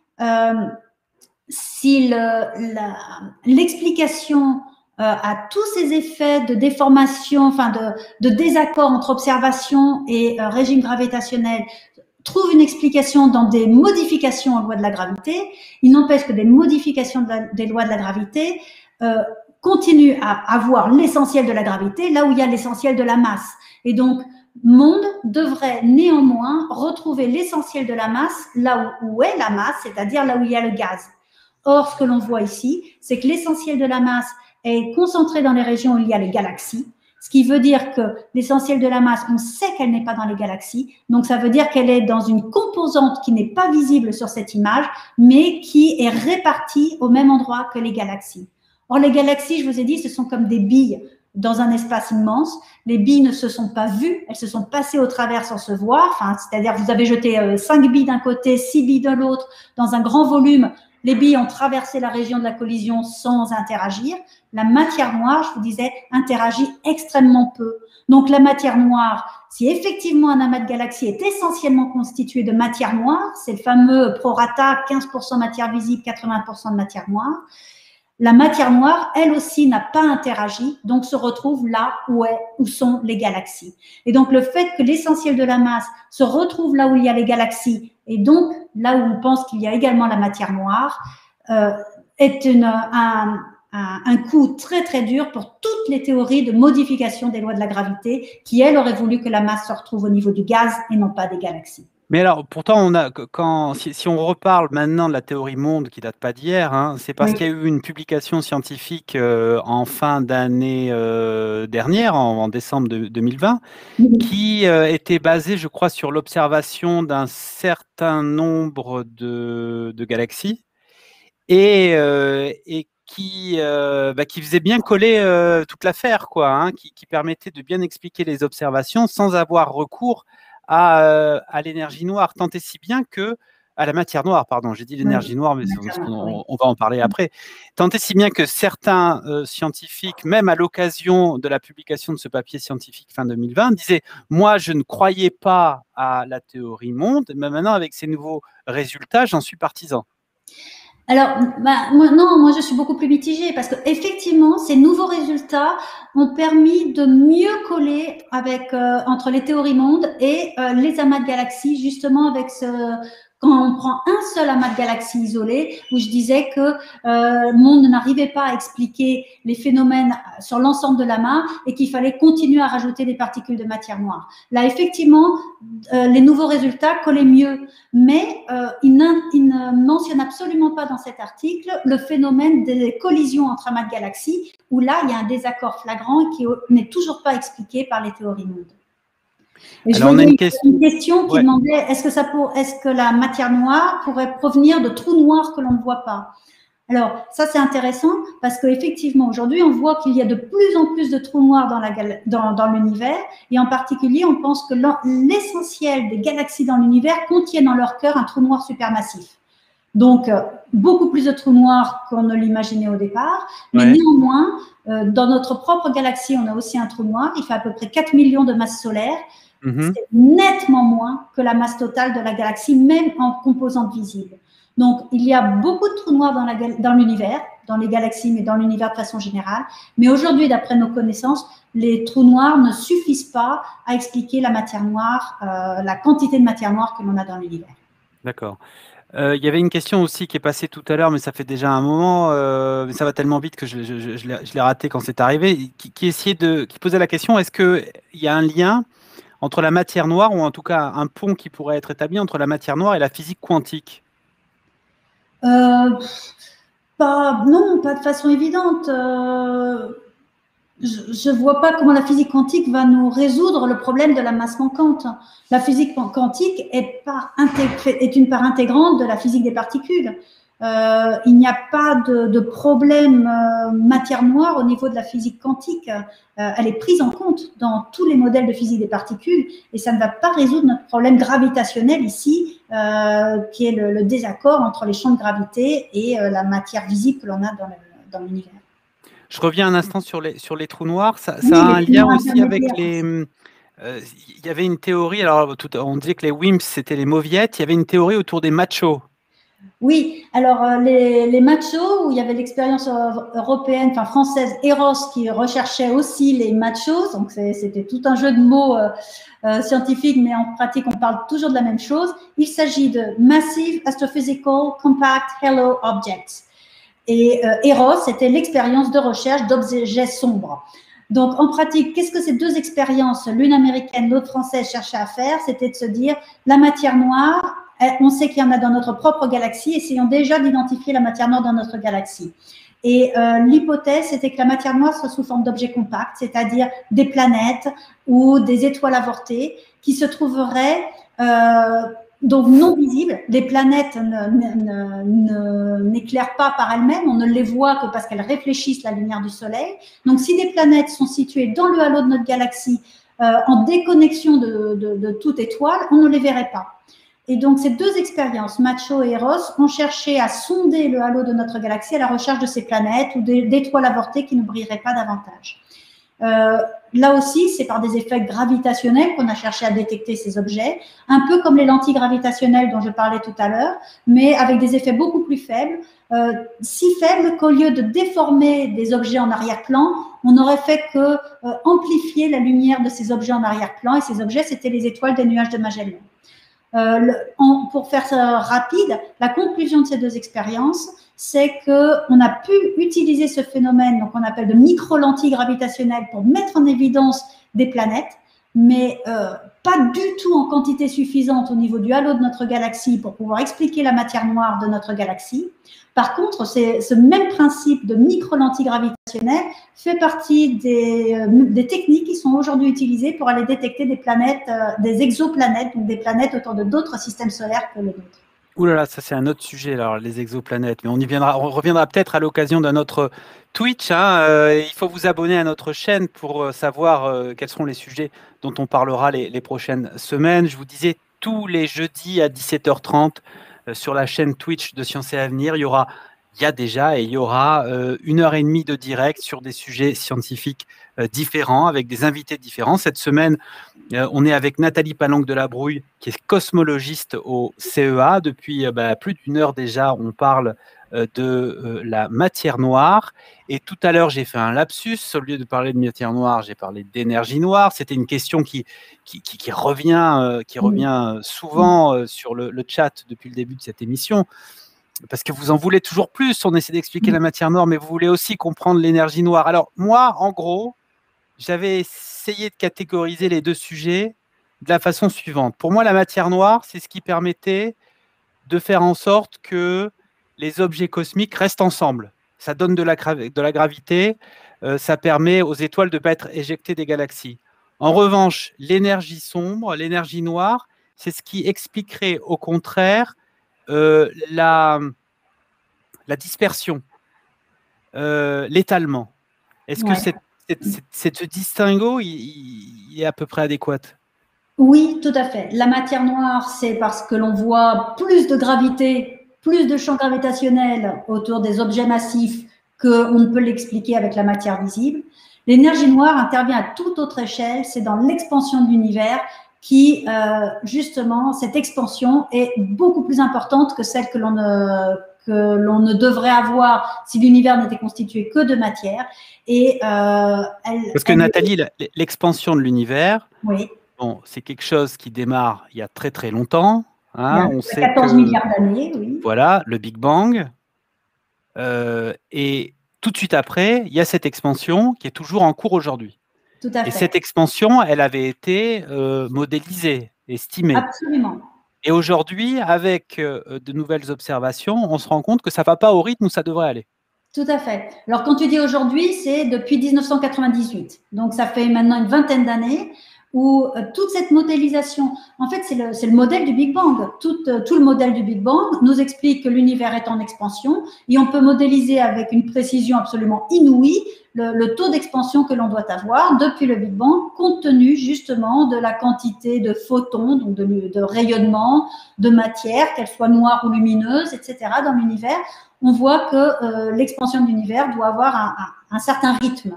Or, depuis maintenant 1998, on s'est rendu compte que le rythme actuel d'expansion de l'univers est bien plus important que le rythme que l'on avait modélisé avec notre modèle du Big Bang contenant de la matière et du rayonnement. Et pour expliquer même cette accélération que l'on voit de l'expansion de l'univers aujourd'hui, on ne peut pas faire appel à de la matière, parce que la matière, justement, on parlait d'espace-temps tout à l'heure, la matière n'est qu'attractive. Qu'elle soit lumineuse ou noire, la matière agit gravitationnellement de façon attractive.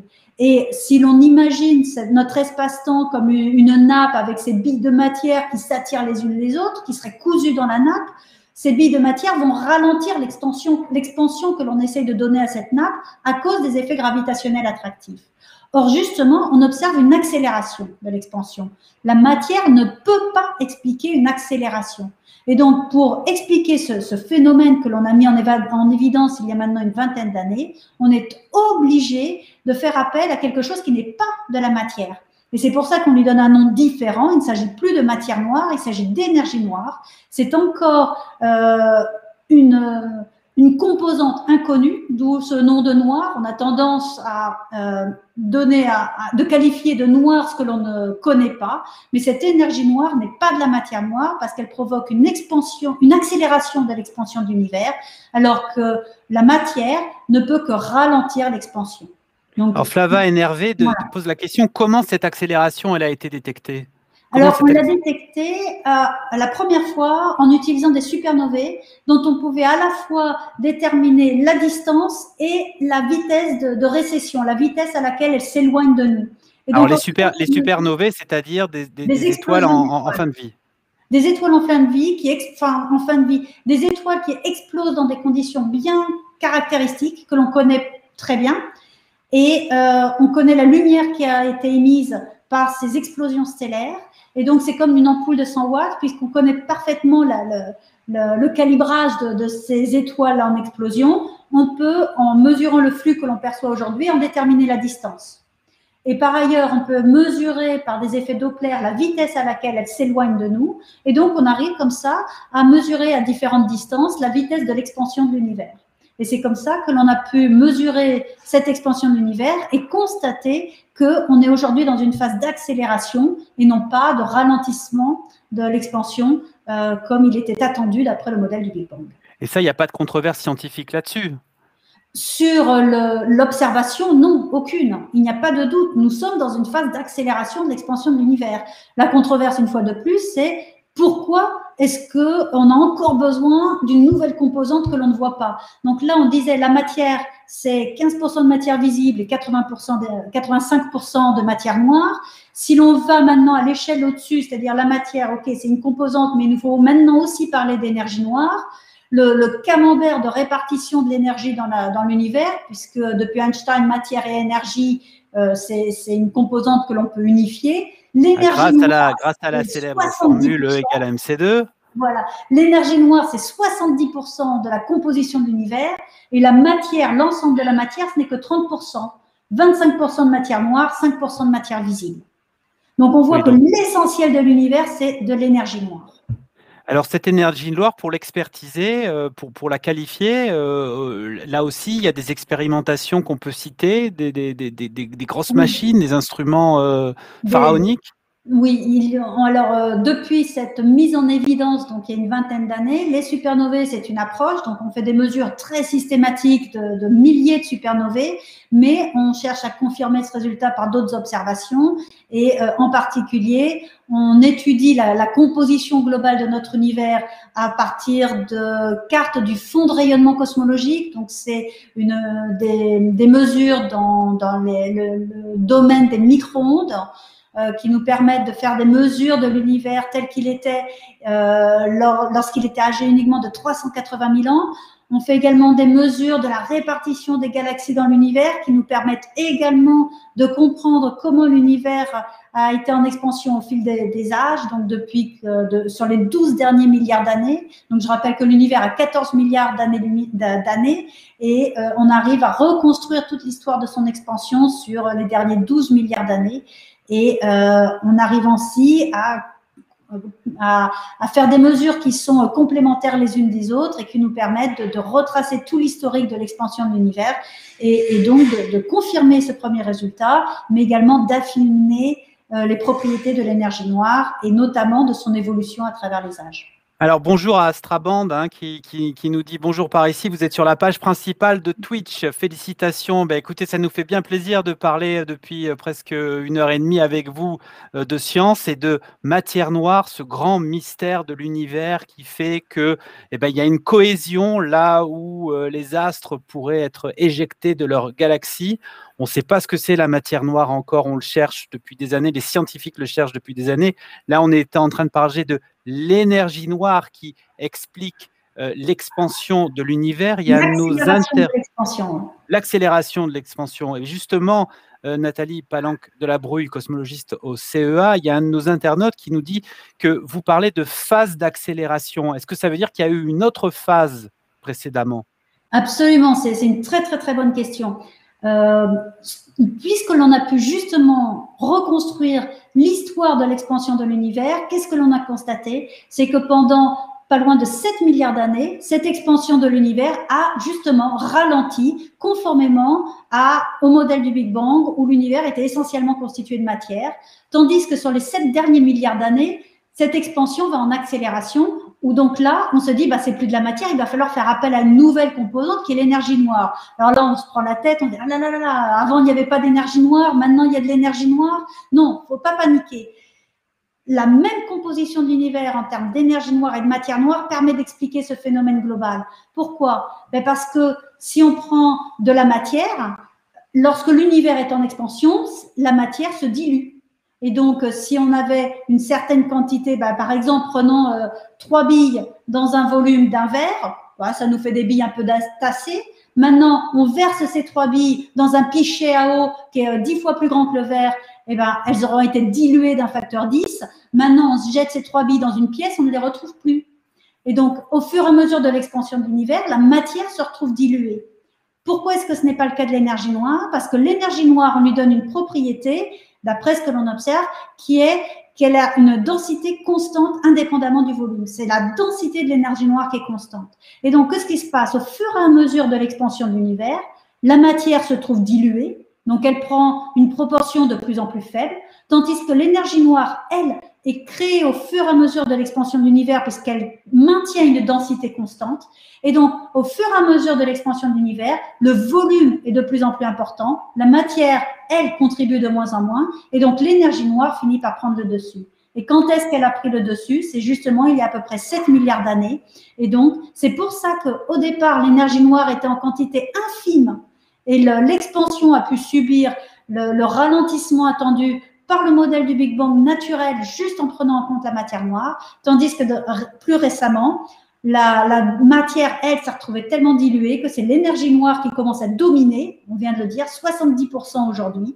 Et donc, avec cette domination de l'énergie noire, on subit une accélération de l'expansion de l'univers que l'on n'avait pas observé plus tôt. Donc, alors, oui, il y a Serge Bleu qui dit qu'il a des trucs à faire, mais qu'il est scotché par notre programme. Donc, bravo Nathalie Palanque de la Bruy, vous arrivez à scotcher nos internautes. Alors, vous pourrez, ceux qui viennent d'arriver, hein, ceux qui ont vu juste un petit bout, il faut vous pourrez retrouver l'intégralité de notre émission sur le site web de Sciences et Avenir, sciencesavenir.fr. On va mettre très rapidement l'intégralité de l'émission sur le site. Vous pourrez la retrouver, vous pouvez aussi la retrouver sur la chaîne Twitch, mais les vidéos, elles ne restent pas pour toujours sur Twitch. Donc, il faudra retourner sur le site de Sciences et Avenir pour le voir. Il y avait une question d'internaute sur la question de l'accélération de l'expansion de l'univers. Est-ce que c'est la même valeur partout dans l'univers ou est-ce qu'il y a des points où ça accélère moins vite que d'autres? Alors, on n'a pas les précisions de mesure qui nous permettraient de dire le taux d'expansion à un endroit fin donné. Mais par contre, de ce que l'on peut observer, c'est que quelle que soit la direction dans laquelle on regarde, on observe le même taux d'expansion. Donc aujourd'hui, dans la mesure où déjà on n'arrive pas à expliquer ce qu'est l'énergie noire, ce que l'on constate, c'est quelle que soit la direction, quelle que soit la zone de l'univers que l'on étudie, on voit le même effet. Donc on fait l'hypothèse simple que l'énergie noire est répartie uniformément dans l'univers et qu'on a ce même taux d'expansion partout dans l'univers. En tout cas, rien aujourd'hui ne vient contredire cette observation-là. Alors, il y a une question très technique là, Olivier Lambda. Est-ce que Nathalie Palanque peut... Ah, j'ai raté la question. J'ai raté la question. Donc j'ai vu des questions sur les trous noirs qui éjectent de la matière alors qu'on dit que tout est comprimé, enfin que la matière est toujours attirée. Alors là, les trous noirs n'éjectent pas de la matière. Ce que l'on voit par exemple dans des quasars ou des phénomènes de blazar, on a un trou noir qui lui ne fait que attirer la matière. Par contre, il y a un disque d'accrétion autour du trou noir et par des phénomènes de conservation du moment angulaire, on peut avoir une partie de ce disque d'accrétion qui se retrouve éjectée perpendiculairement à la plateforme en fait dans laquelle tourne ce disque d'accrétion. Mais il n'y a pas il n'y a pas à proprement dit d'éjection de la matière hors des trous noirs. sauf si on pense à Stephen Hawking qui essayait d'expliquer l'évaporation des trous noirs, mais ça, ce n'est pas encore observé. Et c'est une théorie qui permettrait effectivement d'imaginer comment des trous noirs peuvent disparaître. Mais là, c'est pas des grandes quantités de matière, c'est un phénomène de mécanique quantique à la périphérie du trou noir et ça n'a pas encore été observé.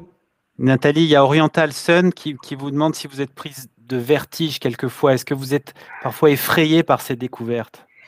C'est absolument fascinant, mais en fait, plutôt que d'en être effrayé, ça donne envie d'essayer de plus se plonger encore dans toutes ces observations, toutes ces données pour voir qu'est-ce qu'elles nous cachent encore. Est-ce qu'il n'y a pas quelque part une donnée qu'on a mal interprétée ou mal compris et qui nous donne cet univers extrêmement mystérieux aujourd'hui.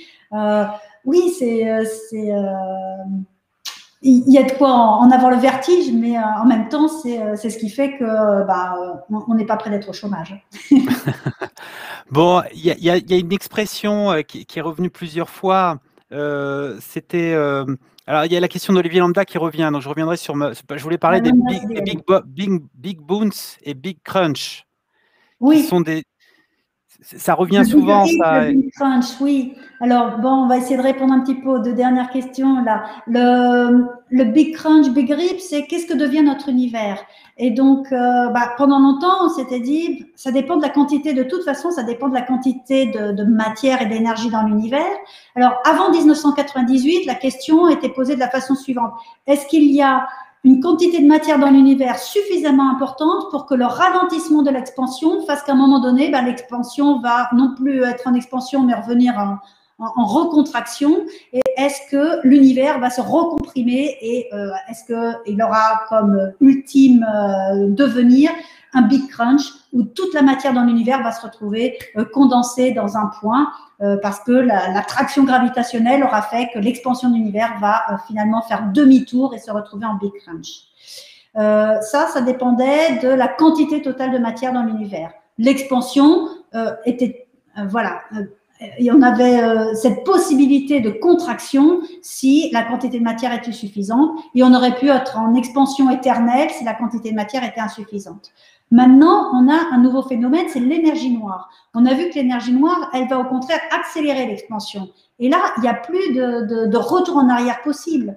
Si l'univers contient effectivement ces composantes-là, matière noire, énergie noire et matière ordinaire, telles qu'on les mesure aujourd'hui, l'accélération de l'expansion qui est causée par la présence d'énergie noire ne va que s'empirer, ne va que continuer à s'accélérer.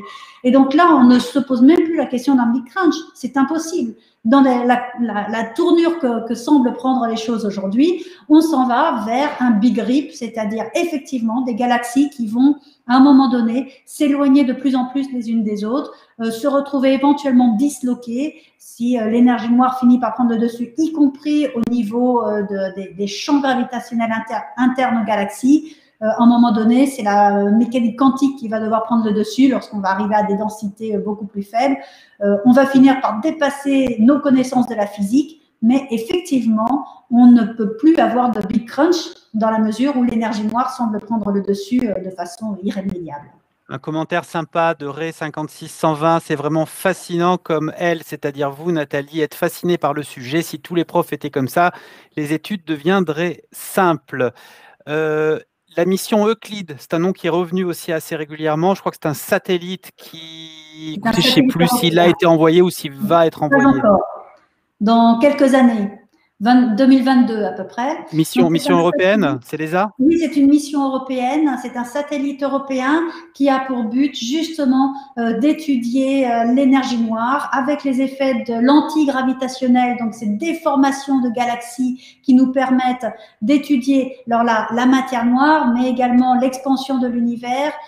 Euclide, donc c'est un satellite qui va étudier l'énergie noire, la matière noire, les lois de la gravité en fait au sein justement de ces amas de galaxies. D'autres projets sont comparables, pas nécessairement dans l'espace. On a Je travaille en particulier sur un projet qui s'appelle DAISY, qui est un projet qui fait de la cartographie tridimensionnelle de l'univers et qui va lui aussi essayer de comprendre les composantes obscures de l'univers, matière noire, énergie noire, et justement d'étudier des effets de modification possibles aux lois de la gravité, notamment dans la façon dans laquelle toutes ces structures de l'univers, ces galaxies et amas de galaxies se forment, pour voir si les lois de la relativité générale sont bien celles qui entrent en jeu à toutes les échelles auxquelles on peut les mesurer, ou aussi on trouve les premières traces de modifications nécessaires à ces lois de la relativité générale et qui serait peut-être un premier pas pour expliquer toutes ces composantes obscures dont on aimerait bien pouvoir s'affranchir si on arrivait à trouver les lois qui permettent de s'en affranchir ou les particules qui composent la matière noire ou justement ce champ qui pourrait expliquer l'énergie noire. Nathalie, j'ai vu passer plusieurs fois la question parce que les internautes sont ravis d'entendre quelqu'un qui maîtrise son sujet et qui le fait passer avec autant de flamme que vous. Vous avez écrit des bouquins de vulgarisation, on peut renvoyer les internautes vers, je sais qu'en 2011, on avait parlé ensemble d'un livre que vous aviez fait en 2011. Oui, tout à fait. Les nouveaux messagers du cosmos que j'ai coécrit avec mon mari en 2011. Alors, redites-nous le nom, Nathalie. C'est les nouveaux messagers du cosmos. Et c'était chez qui? Aux éditions du Seuil. Ouais. Et ces messagers, c'est justement les différentes approches pour sonder le cosmos, donc pas uniquement la lumière, donc le champ électromagnétique, mais également les rayons cosmiques, les neutrinos, les ondes gravitationnelles, mais c'était avant les premières mesures. Donc sur ce chapitre-là, toute la théorie est intéressante. Par contre, il y a beaucoup d'avancées depuis la publication de ce livre. Mais là, je crois que si on commence à parler des ondes gravitationnelles, il va falloir… on a jusqu'à l'atterrissage sur Mars. Là, de Vous nous tendez la perche, là. Quelqu'un demandait si cosmologiste, c'était une bonne situation. D'évidence, ça fait prendre de la hauteur. Hein. Oui, il n'y a aucun problème. Il y a Valentin qui a mis le lien dans les commentaires vers le livre de Nathalie. Nathalie, on arrive à 19h. On peut peut-être prendre quelques questions complémentaires. 19h, c'est l'heure à laquelle on arrête notre direct normalement. Mais enfin, si on peut peut-être tirer quelques minutes de plus, Nathalie, si vous n'êtes pas trop oui, pas de souci, oui. KO par cet afflux de questions. Le parcours universitaire, c'est vrai pour devenir cosmologiste, parce que astrophysicien, cosmologiste, vu de l'extérieur, ça peut être assez près. On a fait un Twitch avec François Forger il y a peut-être 3 semaines que vous pouvez retrouver sur le site web de Sciences et Avenir. Et avant de préparer ce Twitch, François Forger me disait il y a quelqu'un qui a fait une fiche Wikipédia sur moi et il m'a qualifié d'astrophysicien. Tout le monde me parle alors que je suis planétologue. Donc les mots ont leur importance. C'est quoi un cosmologiste par rapport à un astrophysicien? Un cosmologiste, c'est quelqu'un qui s'intéresse à l'univers dans son ensemble et plus aux lois qui gèrent l'évolution de l'univers qu'aux objets qui composent cet univers. Donc, c'est la différence essentielle, je dirais, entre un cosmologiste ou un cosmologue et un astrophysicien. Mais au niveau du parcours, il faut être passionné par les sciences, il faut faire des études scientifiques. Moi, j'ai fait une école d'ingénieur, mais il y a d'autres… vous avez fait laquelle? Télécom Paris. Ah oui, c'était pas forcément… non, voilà, j'ai fait une école d'ingénieur. Ensuite, j'ai fait 2 ans aux États-Unis, un master's degree. Et ensuite, j'ai fait une thèse dans l'expérience Eros dont on parlait tout à l'heure pour la recherche de petits corps dans notre galaxie. Mais il y a beaucoup de parcours. Il faut voir qu'on peut contribuer aussi à la recherche en cosmologie sans nécessairement être chercheur. On peut contribuer par des voies de techniciens, d'ingénieurs. On peut construire les instruments, c'est absolument fondamental et il nous faut des gens qui sont compétents au niveau expérimental également, au niveau technique. Donc, il y a beaucoup de voies pour participer aux aventures de la recherche en cosmologie. Que ça soit au niveau recherche, mais au niveau instrumental, au niveau ingénieur. Voilà, il y en a, je pense, pour toutes les passions. Et il ne faut pas hésiter à suivre une passion quand on en a une de toute façon. Il y a une question qui nous éloigne de la matière noire, mais enfin, Robec99, est-ce pertinent de se demander quelle est la masse totale de l'univers? C'est vrai que c'est des sujets qu'on voit. Mais en fait, on ne parle pas de masse, on parle de densité, parce qu'on ne sait pas, par exemple, si l'univers est fini ou infini. Pardon. Et donc, on ne va pas pouvoir parler de masse totale dans la mesure où on ne connaît pas les limites de notre univers. Donc, on parle toujours en termes de densité, pas de masse. Et la densité moyenne de l'univers est extrêmement faible. Alors, je voudrais pas dire une bêtise, mais l'ordre de grandeur, c'est un atome d'hydrogène par mètre cube. Donc, quand ça paraît complètement fou, un atome d'hydrogène par mètre cube, c'est-à-dire que tout ce qu'on a autour de nous, ce sont des surdensités absolument faramineuses. La densité de l'univers est extrêmement faible. L'univers, c'est du vide, si on fait une densité moyenne de l'univers. L'univers, c'est du vide. Bon, ben écoutez, Nathalie, ça va être une belle phrase de fin, mais avec vous, là, pendant 1h30, ça n'a pas été du vide, ça a été plein d'informations avec fougue et enthousiasme. J'ai l'impression que ça vous a plu, hein, vous étiez nombreux. Alors, il y a eu des commentaires sur l'abonnement. Il faut s'abonner à notre chaîne, hein, si vous avez envie qu'on puisse revenir toutes les semaines à 17h30 le jeudi pour parler de sujets scientifiques, pour vous faire partager pour partager avec vous la joie qu'on a à traiter de sujets scientifiques. Non, non, c'est pas parce qu'on ne sait pas ce que c'est que l'univers est du vide. C'est vraiment très, très peu dense, l'univers. Ah, Nathalie, je vois que vous y avez pris goût. On va pouvoir faire de nouveaux épisodes sur Twitch. Science et Avenir, c'est le magazine mensuel qui est alors j'ai un message de Valentin qui m'arrive sur le chat. Valentin me dit que on peut vous proposer, allez sur la chaîne Twitch du CNES, hein, parce que le CNES fait un direct à partir de 19h45. Pourquoi ce soir? Évidemment parce que ce soir, c'est la soirée de Mars, c'est la soirée de l'arrivée du rover Persévérance sur Mars. L'amarcissage, hein, puisqu'on ne peut pas parler d'atterrissage s'agissant de la planète rouge, est prévu pour 21h55, heure de Paris. Mais dès 19h45, par exemple sur le Twitch du CNES, il va y avoir un direct qui va raconter comment ça se passe. Nous, sur le site de Science et Avenir, scienceetavenir.fr, on fait aussi un direct, on va chroniquer la soirée presque minute par minute. On a un journaliste, Franck Daninos, qui est au CNES justement au centre à Paris, où il va assister à l'arrivée sur Mars avec plein de scientifiques. Il y a Sylvestre Maurice, par exemple, qui a développé des instruments de Curiosity pour le CNES à Toulouse. Donc, on va avoir une soirée riche d'informations scientifiques et riche d'informations martiennes sur le site de Science et Avenir. Le site de Science et Avenir, c'est aussi là que vous pourrez retrouver très rapidement la vidéo intégrale de cet entretien avec la cosmologiste Nathalie Palanque-Delabrouille. Je vous ai montré Science et Avenir, le magazine mensuel. Il y a aussi le cousin de Science et Avenir, c'est-à-dire La Recherche, qui est un MOOC, un magazine livre que vous pouvez trouver en kiosque, mais aussi en librairie. Et alors, précisons que dans ce numéro-là, il y a un grand entretien avec l'astrophysicienne, pour le coup, on peut dire astrophysicienne Françoise Combe, qui a eu la médaille d'or du CNRS, Nathalie, vous devez bien la connaître, oui, et qui fait dans cet entretien, qui parle beaucoup de la matière noire. Donc, si vous avez envie de prolonger les récits sur la matière noire, vous pouvez aller dans le magazine La Recherche, qui est actuellement disponible en kiosque et en librairie. La chaîne Twitch de Science et Avenir, c'est parti pour durer. Il faut vous abonner. Il faut en parler autour de vous, pourquoi pas sur Twitter, sur les réseaux sociaux, sur Facebook. Oh non, Facebook, c'est pour les vieux, je ne sais plus. Enfin, parlez-en autour de vous, parlez-en partout. On revient la semaine prochaine à 17h30 pour une nouvelle heure et demie de direct. Écoutez, on a hâte de vous retrouver. Merci 1000 fois, Nathalie, merci beaucoup. À bientôt et salut les internautes. Salut, merci à tous pour les questions passionnantes. Ah, j'arrête de bouger la main. Non, je continue.